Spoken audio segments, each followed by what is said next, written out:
Hello guys, before we move on the video, I want to inform you that English is not my first language, so I apologize for any bad pronunciation. Thank you for being here and watching Live in the Dark Mind.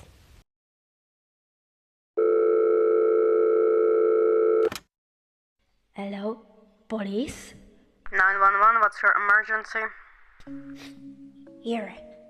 I think someone is in my house and I am really scared because I think my uncle is dead. Sir, I need you to stay calm. Tell me what's your name and location, okay? 770-534-263 Brown Hill Street, and my name is Evan. Alright, Evan. I need you to hide. Is that possible? I am hiding in the closet. He whispers. Great job, Evan. My name is Amanda, okay? Listen, Evan. You have to stay quiet, okay? The police is on their way. Right. Okay. I am so scared, Miss Amanda. He sobbed softly. Evan, stay on the phone with me, okay? And mindly don't panic. How long will it take? I feel like it's coming. I hear footsteps. He whispers between sobs and slowly hides his face in his lap. Evan, it will take 5 more minutes.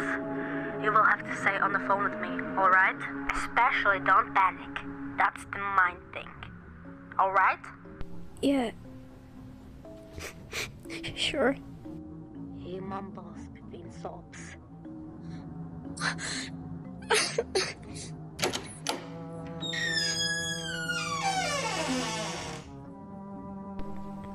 Oh no, it's coming. Evan, I need you to tell me, what condition are you in? Are you hurt, Evan? Yes, but it's nothing serious. He cut my wrist, but it hurts like hell. Evan, keep calm. Try to barricade the door, alright? Sure, ma'am. He whispers as he leans his full weight against the door while listening to the footsteps outside the door. For a moment, there was silence. I suddenly felt a pressure on the wardrobe door. Oh no, he's trying to get inside. I gasp as he bangs on the door, tears running down my cheeks, and as I try to bear the pressure of him banging on the door before everything suddenly stops. A wave of confusion passes through me before I hear police sirens, and not long after that, police officers rushed into my house. I got out of the closet, falling on the ground, crying loudly. One of the police officers kicked down the door, seeing me crying on the ground, hopeless. One of the policemen rushed to me, trying to calm me down, while the other one explored every corner of the house with a gun in his hands in case of emergency. He was here! I screamed. He was there! My voice broke as I collapsed into the arms of the police officers who knelt beside me.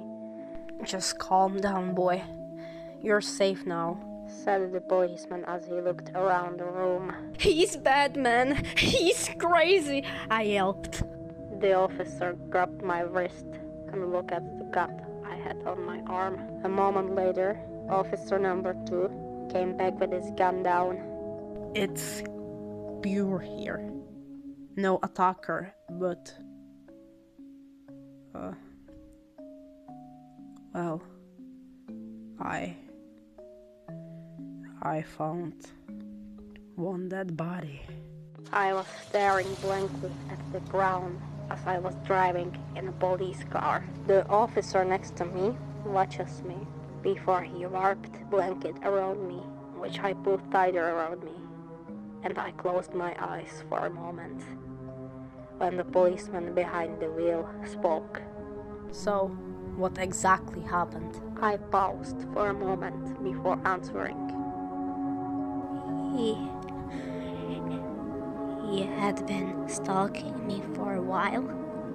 I noticed it, but I thought it was coincidence. But then I started seeing him more and more often. So I realized it wasn't just coincidence. From time to time he tried to start conversation with me, but you know, he was weird.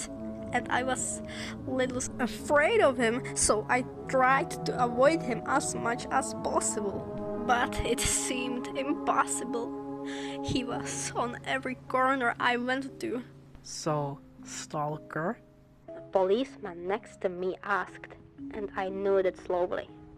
I was scared to be around him alone.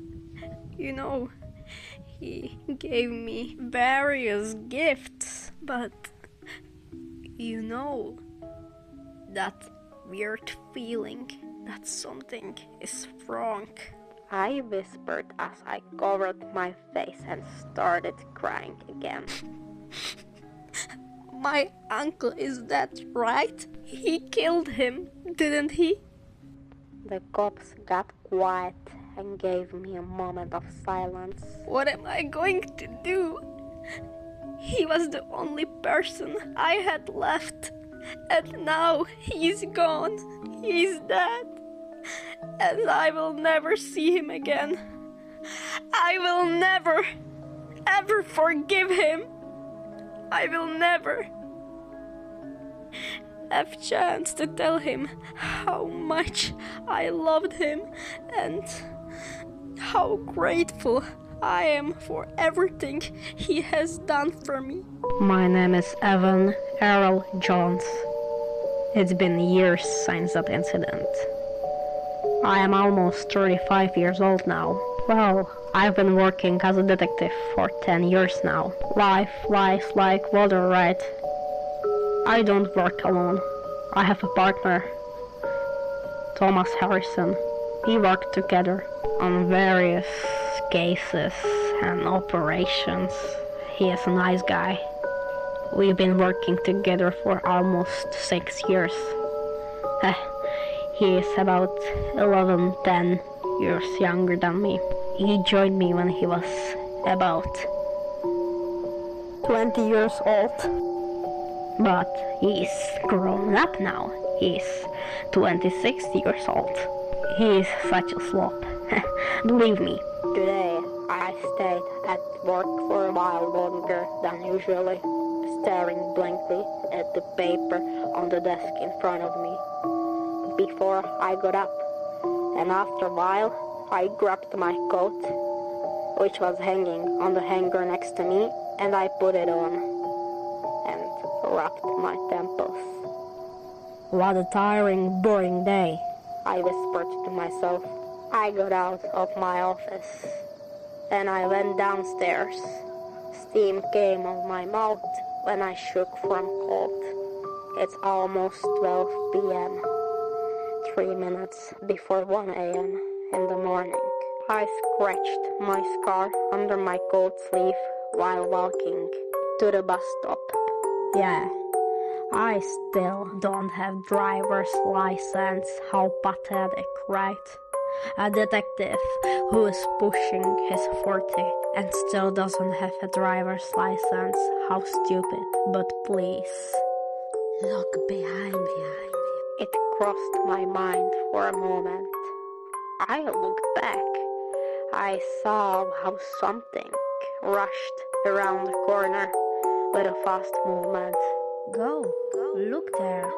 Go. Thoughts ran through me as I automatically walked toward the dark alley to check what it was. I stepped into a narrow dark alley. Nothing. Just wall. No. Look closer. The thought appeared on its own.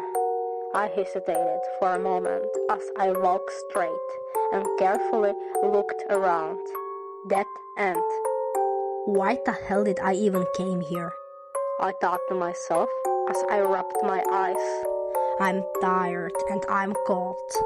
I whispered to myself until another thought popped up like nothing.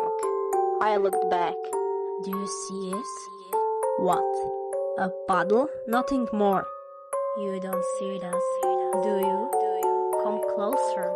Thoughts are running like race, and without single hesitation, I took a step forward as I knelt down to the puddle. What is this about? I asked myself, and I closed my eyes for a moment before opening them again. The puddle slowly turns red. I stared inside, watching my reflection. My reflection suddenly smiled.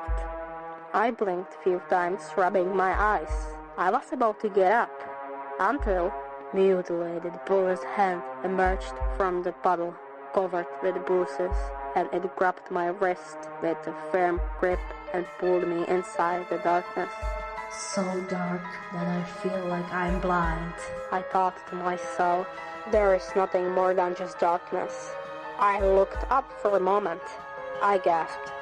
Above me, this giant black eye watching my every move. What is this? I asked myself. Before I was interrupted by sound. In that moment, I almost peed my pants, to be honest. My heart was racing, that I could practically feel that it's trying to get out of my chest. I looked behind me to see a table with a large mirror and music box beside it. A lamp was the only source of light in this strange place of darkness. When I finally convinced myself, I went to the table, and I slowly moved the chair and sat down, cautiously looking around. The light flashed, so I looked back. In front of me, the mirror cracked slightly. I swallowed as I watched my reflection, my young self looking at me with blank expression. Then it spoke. Look at your hands. I hesitated for a moment before looking at my hands. I gasped when I realized that my hands were covered in blood. You're a killer, Said the reflection, and smiled. I was whimpering slightly, trying to say something. You don't understand me. I did it for us. I did it because you deserved it. Look what have you done. I looked behind me.